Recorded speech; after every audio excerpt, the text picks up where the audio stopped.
ખોટું ન લગાડતા વારે વારે આ સાધુ દારૂનું નામ લેશે ને દરબારોને બદનામ કરે નહીં. તમે મને બતાવો કે કોઈ પટેલના છોકરાએ દારૂ પીને કોઈ ધમાલ કરી, કોઈ કોળીના છોકરાએ દારૂ પીને ધમાલ કરી. બતાવો મને એક કિસ્સો. તમારી જ કેમ રાડ છે ભાઈ? એટલા માટે તમને બોલું છું, કારણ કે ક્ષત્રિય મને વાલા છે અને કોઈ પણ સાધુ હશે એ ક્ષત્રિય વાલો જ છે. કારણ કે એને ખબર છે, શાસ્ત્રોનો જાણકાર છે, એને ખબર છે કે આનું લોહી એવું છે કે મારી આવાજ, મારી વાત આના હૃદયમાં ઉતરશે અને જીવન સુધરશે. સુધરે છે એટલે રાડ્યું નાખીએ છીએ, નકર અમારા બાપનું શું જાય ભાઈ? હજારોના જીવન સુધરે છે, હજારો બેન દીકરીઓના આશીર્વાદ અમને મળે. અમારે આશીર્વાદની જરૂર, તમારા ધનની નહીં. આટલું કડક તમને કોણ સંભળાવશે જેને તમારી હાથે કોઈ સ્વાર્થ નહીં હો? વિભીષણ કહે છે, મોટા ભાઈ આવું તમને કોઈ નહીં કે. આ તો બધાની બુદ્ધિ બગડી છે એટલે તમારી હામાં હા કરે છે. અરે મોટા ભાઈ, જહાં સંમતિ વહાં સંમતિ નાના, જહાં કુમતિ તહાં વિપુતિ નિધાના. વિભીષણ સાચું કહેવા ગયો તો રાવણે લાત મારીને કાઢી મૂક્યો. ત્યારે ભગવાન શંકરે કીધું કે આવા બધા ઉકલી જવાના. એક સાધુનું વચન ન માન્યું. આની જ રાડ છે. રાવણના માણસોની શાખા દુનિયામાં રાડ હતી અને એ જ રાવણ કહે છે હું આગલા જન્મમાં ક્ષત્રિય હતો, દારૂમાં બુડ્યો હતો તો રાવણ થવું પડ્યું. એટલા માટે રામાયણનો જાણકાર છે એ ક્ષત્રિયને લક્ષ્ય બનાવશે.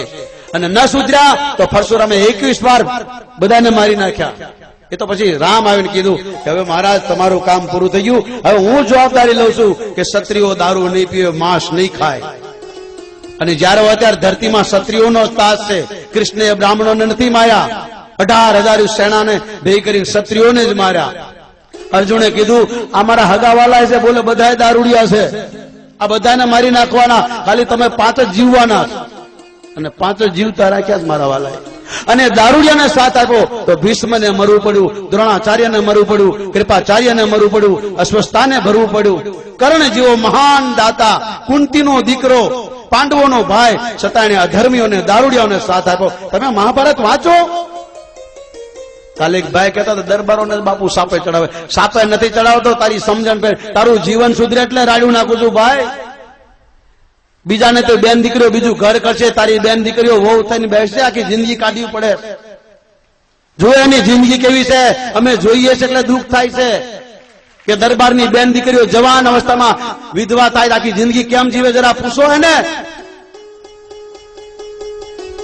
આ સુધી ભગવાને તમારી લાજ રાખી, તમારી બેન દીકરી બીજા ઘરમાં ગઈ, કોઈનું અપહરણ થયું એનું, તમારી બેન દીકરીને કોઈ સતાવી?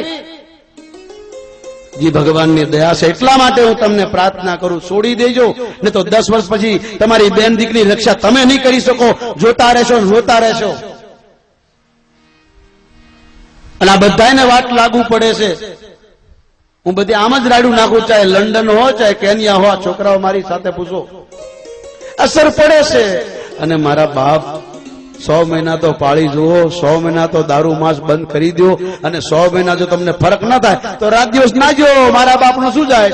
100 મહિના પાળો અને જેને પાળ્યા એને પૂછો, જેને છોડ્યા એને પૂછો, અને ઘરમાં કેવી શાંતિ. તમારી બેન દીકરીને પૂછજો ને. તમે છોડશો એટલે તમારી બેન દીકરી રાજી થશે, હું તો પછી રાજી થઈશ. આ દુનિયામાં મારું કોઈ સગું નહીં, કોઈ માં નહીં, બાપ નહીં, ભાઈ નહીં, કુટુંબ નહીં, પરિવાર નહીં, કોઈ ગામ નહીં, નાત નહીં, જાત નહીં. અમારી વાતને માને એ અમારા